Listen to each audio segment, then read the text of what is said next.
This is Pamela Kuhn, and the curtain is up on Center Stage, the show about the arts and the artists behind their work. Leslee Asch is the author of the new book, Out of the Shadows, the Henson Festivals and Their Impact on Contemporary Public Puppet Theater. She is an expert in the world of puppetry, and she worked for the Jim Henson Company for over 20 years, building puppets that have left an indelible mark on our imaginations. This includes work on Emmett Otter's Jug Band Christmas, The Muppet Show, Fraggle Rock, and the film The Dark Crystal.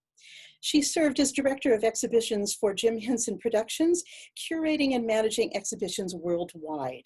She has also served as executive director of the Jim Henson Foundation and producing director of the Henson International Festivals of Puppet Theater.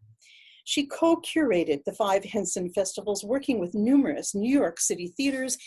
She remains an active member of the Henson Foundation and is now a prolific writer.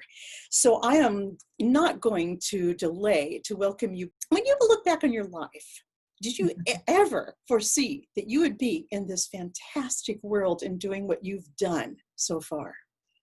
No, but actually, one of the reasons for the book is looking back. This year, 2020, is actually 20 years since the last Henson Festival. And 30 years since Jim Henson died. And it was I thought it was a very critical milestone to actually really look back at what had been accomplished and also what's been done in the intervening years since the festivals. So that we're not ending up that it's just the festivals that are done and put away and nothing's happened in the field. Obviously, it's a growing and very vibrant field that I adore. And that's partly due to you and your work with the Henson Foundation, the man himself, Bill Baird, many, many, many others. Mm-hmm. I just have to ask you, this book has been so long in coming. How long did it take you to write this? Well, on and off, I've been working on it the last 4 years. I actually had left, as I think you know, I was executive director at Silvermine Arts Center up through 2016. And when I left there, I left in part with the idea that it was time to do this. And I was encouraged by a couple of friends who I mentioned in the book to really get going on it. I mean, it wasn't a straight 4 years, nothing ever is, but it's been a long process. Yeah. I mean, years and years of dedication. And, it's always interesting to me when we are involved in a production that's really fantastic. I mean, if you think of like the Star Wars movies and how that has fueled the lives and careers of so many people, and really born out of your relationship with so many, as you spoke about in our last interview, Bill Baird, and then moving on to Jim Henson, and what a world you found. What an imaginative world. So you built many of the characters involved in the shows. Not many. Can you tell us who you had a hand in building? Some.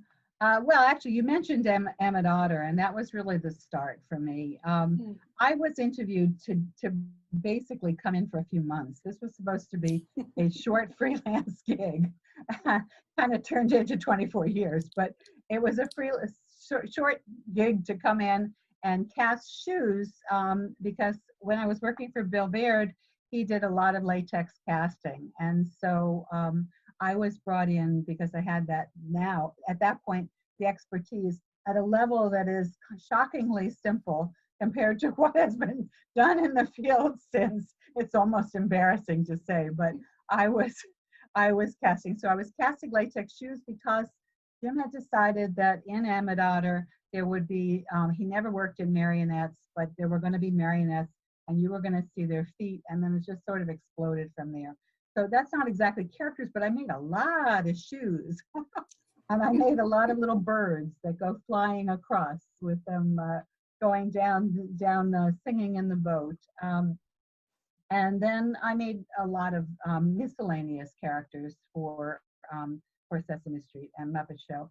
And the most important character that I made that I actually got to build the whole thing on, I didn't design him. Michael Frith had actually designed him, but Fraggle Rock, I did build Boober of Fraggle Rock. It was one, Oh, I remember the morning that the assignments were being handed out, and there were 5 major Fraggles, and we were deciding who in the shop was going to do which one. And I was in a bad mood, and Uber was there with his hat pulled down over his eyes, and I thought, I'm doing him. So, and he's a wonderful character. And then I also, I can't take much credit for this, but I did build a miscellaneous red monster for an episode of Sesame Street, who grew up to become Elmo. So fantastic. Elmo. I built a little miscellaneous red monster with support and patterns that were there, and just put it together a little differently, and he became this superstar. So I love this. You're in a meeting and everybody's sitting, on pins and needles wondering who they're going to get or what their job will be. I mean, it must be an exciting moment when you're building these wonderful characters and little creatures and little animals that just sneak into our lives. Well, they all happen different ways. That's just one particular thing where it was a beautifully designed. Fraggle Rock was an incredibly beautifully designed show. Every aspect of it was designed incredibly thoughtfully. It was Jim's idea that this was going to foster world peace. Really? So, yeah, because Really? all of the different characters within it, all the different groups would be able to start working together. And that was the underlying idea of that series. And Extraordinary. couldn't be more important today as well as then. You see, in our last interview, I referred to him as being special, not just talented. And so that's one of those indicators, isn't it? Absolutely, absolutely. He was always had the broad view as well as the specific. He was remarkable. Amazing. He was building a world. Mm-hmm. When you many worlds, that was just one of them. I know. And one of the worlds he built, which my producer here, Bob Small, is dying to know about, is Dark Crystal. And I know you worked on that. I love talking about Dark Crystal. I didn't work on the film that much. Mostly what I did, I built a couple of little woodland creatures that if you blinked, you wouldn't have seen them. I think I stretched my eyes to try and find them when I watched the film every time. But my role in it really came much as the film was being released. At that point, I was not building. I was actually the director of exhibitions. And we did exhibitions at the time of the launch of that film. And I had a blast doing those. We did one at Lincoln Center, at the Library of Performing Arts at Lincoln Center. And we, at that point, it was before they renovated, so it was the whole full second floor. And I did it like an archaeological dig because the world was so real. And he had gone into, Jim loved fine craft, and it shows in everything that's done. He really appreciated fine craft. And the world of the Dark Crystal is so rich. The work of Brian Froud and was brought to life in such a beautiful way. Everything was down to the cups, the silverware, and to actually look at them. So there I actually felt like it was fun to act like it was a civilization that had just been uncovered. And then I did a second one, well, I did several, but the other one was in Los Angeles at the Craft and Folk Art Museum, which was very appropriate because it's now called Craft Contemporary, but it was very appropriate to really just look at the objects, if you will, as beautiful works of art. Mm-hmm. The thing that I marvel at in the Dark Crystal and in Labyrinth, and I love it that David Bowie ended up in Labyrinth, and it wasn't Sting who was originally supposed to be it. I'm sorry, I just have to go to my film thing here, Leslie, because I love film. Well, and David Bowie, I was really happy to see when he did that when they had that beautiful touring exhibition. Yes. Work, Labyrinth was front and center. It meant a lot to him, that film, which was very exciting to see. And reading also in your book, and I think in other sources, I found that he actually really contributed a lot of ideas to it. I mean, kind of off the cuff, during the filming. Very exciting. When you talk about Henson's attention to the richness, the thing about both of those movies to me is there's so much texture. There is so much tonal business going on that is so deep and it's so complicated, but yet we're drawn into this kind of mystical world, not feeling that we're in the hands of the Muppets anymore, or that kind of genre. This is something so much deeper, and very satisfying, I have to say. I'm thrilled you were working on that. Well, Jim had, I think you mentioned it earlier. Jim had a number of different projects. I think before you had talked about Timepiece. I mean, he didn't set out to do puppetry for children. The early work that he was doing with his wife Jane was really late night skits. They were fun. They were done for people their age. They were in their 20s. They were young and hip and interesting. Yeah. And Dark Crystal and Labyrinth were a real opportunity for Jim to return to a lot of the creative, artistic work that was very much a part of who he was. Okay, that's fascinating. That's really fascinating then. Wow, so I need to address the title of your book. Okay. Because that kind of comes out of the Dark Crystal kind of idea. Here we are in Out of the Shadows. Out of the Shadows, and I'm just going to hold this up for our Zoom viewers. And it's such a fantastic cover. It's such a beautiful intro written by Cheryl Henson, who's obviously one of your biggest fans, and you two have worked together, and you're on the same wavelength. You can see that. But Out of the Shadows, does this infer that you have all been in the shadows? Yeah, to some degree. I mean, I think that was the idea. I mean, it's a play on words, because obviously shadow puppetry is an important form of puppetry. But yes, it was very much the sense, and I do say this in the book, it was very much the sense when we were starting this festival that it was way too unknown in this country, that we were in fact putting it onto, I mean, it would be like your center stage. It would be, we were taking puppetry and putting it on the main stage, and giving it all, shining all the light on it that it needed. So that it was truly coming out of the shadows. And hopefully it has stayed out of the shadows and kept to a very vibrant form. That production that's on the cover, though, you mentioned it being a beautiful cover. It's actually, it's a photo by Richard Termini. A lot of the photos in the book are Richard Termini. There are actually 65 different photographers whose work is in the book, because there are 156 images in the book.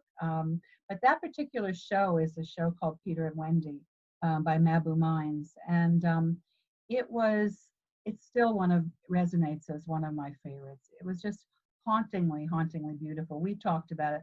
I know how much you love music, and it was a hauntingly, I said hauntingly already, but it was it was a very striking and deeply moving score by Johnny Cunningham, and just very spectacular. I mean, I could say a lot of the ones that are in the book that are my favorites. There are more favorites that couldn't make it in. There were so many productions that we did. I had to be selective within it, but I do make sure that towards the end of the book there is a compendium of everything that was done. And you do it very well. So let's talk about music in puppetry. You know, I gather that in traditional, let's say, bunraku, the Japanese puppetry, which is very popular and centuries old, that it was customary to have musicians on stage. Is puppetry really, is music to enhance it? Is it to better the action? Or is it subservient to the puppets? Whoa, I'm not sure I could answer that question. It is an integral part. I mean, one of the things about puppetry, I guess the way I would address it is that puppetry is a multidisciplinary art form. So in itself, it is a multidisciplinary art form. And that's why when we were talking about the connections to opera, in so many ways, that's why it's not surprising that some puppeteers, when they stop doing small work, they're on doing operas.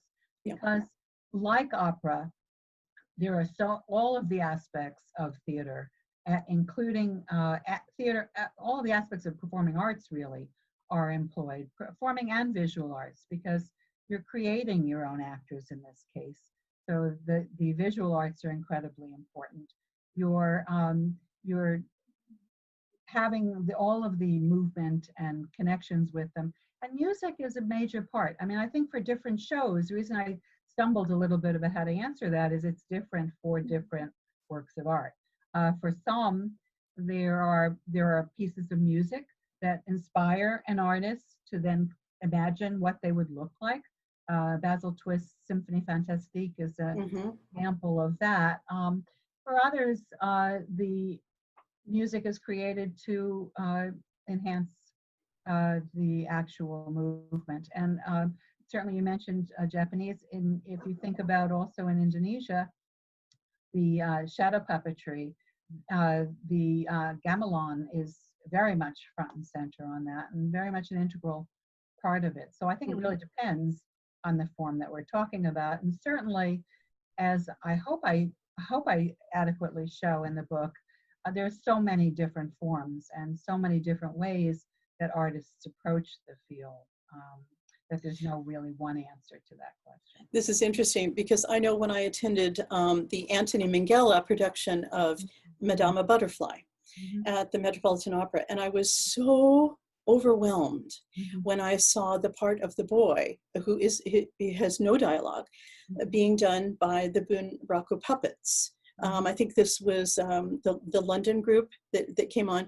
And, you know, Anthony Minghella only produced one opera, but he really hit gold with this one aspect of having this little boy as mute, as a puppet. People were weeping in the audience. Why? It's not true, Bunraku. So the Americans are very good at expropriating things. Oh, okay.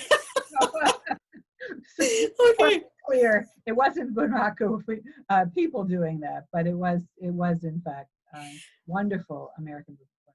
But what is it about this puppetry? We can see the people dressed in black and they're moving the puppets, but we're totally caught up in the emotion of an emotionless creature. How is this possible? What is it? Do we just absorb into, within ourselves and our own projection put on the puppet?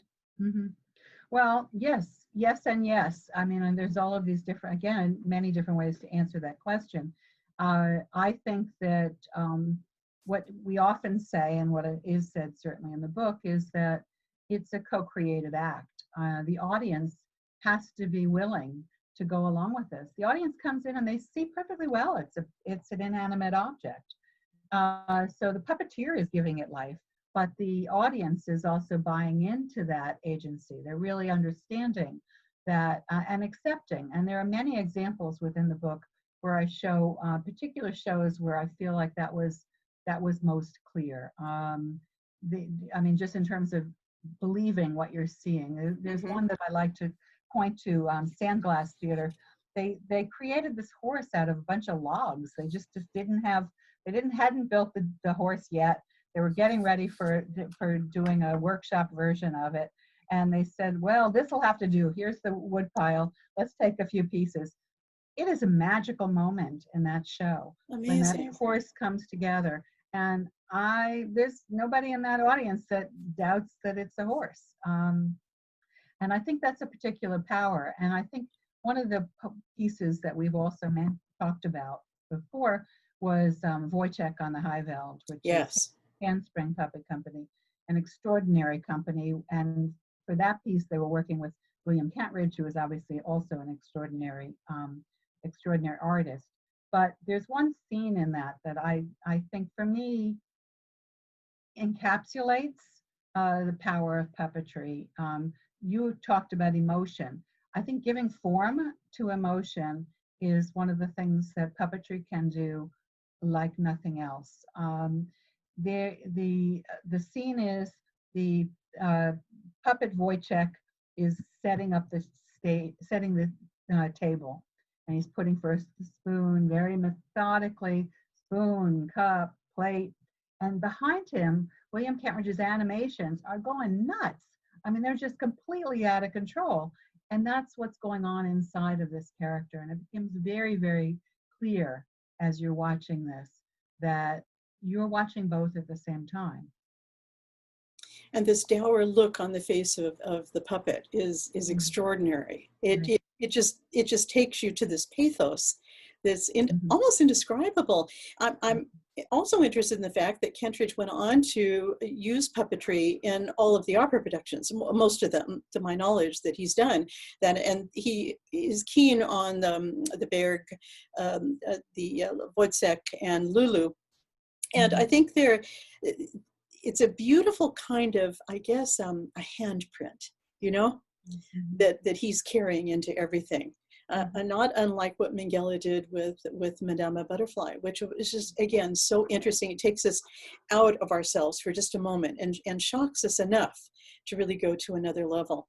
Mhm. So I have to ask, you know, with the work you've done for the festival and the work you've done with Cheryl Henson, the foundation, do you really feel that you've been able to give the world what it needs in the world of puppetry and to revere this?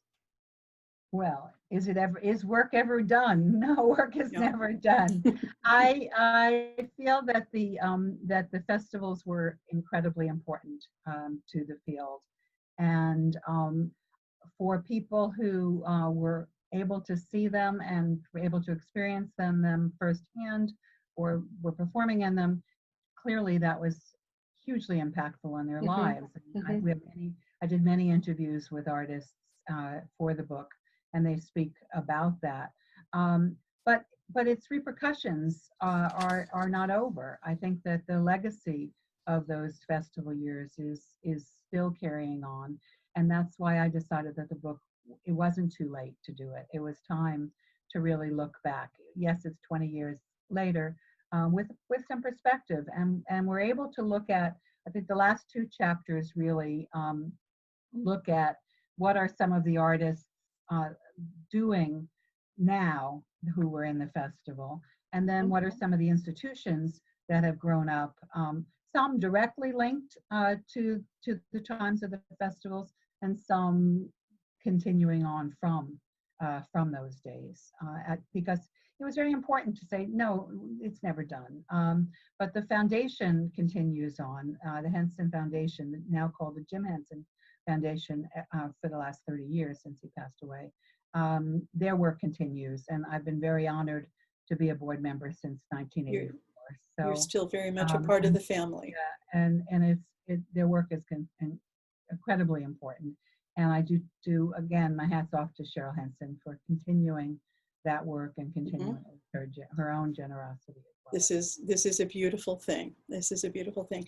You know, it was only out of your book that I found that the University of Connecticut has this very fine puppetry department Absolutely, and an undergrad and Master of Arts degree in puppetry. absolutely, Who absolutely. would have known? Well, and it's an incredibly important program. And I only mention it a little bit in the book, but the reality is that when Frank Ballard, who created the program initially, Bart Rockerburton, who runs it, has been running it for many years, do interview in the book, and he talks about it. But when Frank retired, there was great consternation because they were going to get rid of the program. And all of a sudden, they were hearing from all over the world that this was a world-class, world-renowned program. So here we are in Connecticut, and people don't necessarily know that that treasure is here, but boy, do people come from all over for it. Um, That is incredible. What a new fact for me. I love it. I absolutely love it. So, what do you think is, with your legacy you're leaving behind, where do you see the future of puppetry now? I mean, in contemporary theater, is it still reinventing itself? yeah, and that's what's so beautiful about it. It can continue to reinvent itself. But one of the things that I thought was very encouraging in all of this, I mean, I think certainly in the last chapter, I try to lay the groundwork that, last two chapters, that puppetry is in the way that you're talking about Madame Butterfly. Puppetry Hmm. can be used. A puppet is in a piece of a theatrical piece. Yes, it's very powerful. It isn't strictly speaking puppet theater, but it's a part of it's an element of theater. But you can tell when it's done well, and it was done well in that. But you can tell, and I think we talk about the sensibility of the puppeteer, who can actually take silk or string or any abstract object and turn it into a sentient being. I think that's really important. But I think one of the things that is encouraging, very encouraging to me, is that yes, UConn is incredibly important, but most, if not all, university theater programs are now, it's a part of what they're doing. They may That's so not have it all the exciting. time. It may just be an adjunct coming in one time every other year or whatever, but it's a part of it. And I do quote Mark Russell, who is the artistic director of the Under the Radar Festival, which is at the Public Theater.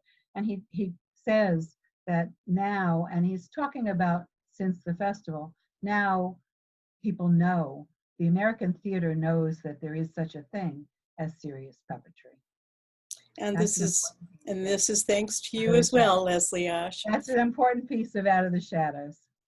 Listen, I have to thank you for this two-part interview. You've been amazing. And I'm going to invite everyone out there to rush out and buy the book, Out of the Shadows, the Henson Festivals and Their Impact on Contemporary Puppet Theater. Here is the book for my Zoom viewers. Leslie Asch, thank you so much. I hope you're going to go out now and I don't know, invigorate yourself in a whole new life, because you have so many riches to offer. Right. And I hope you will never stay a stranger to Center Stage, because we need your creativity. Never. And, and just again, ladies and gentlemen, Out of the Shadows, the Henson Festivals and Their Impact on Contemporary Puppet Theater. Leslie Asch, thank you for being my guest on Center Stage. Thank you for having me. This is Pamela Kuhn, and the curtain is now down on Center Stage.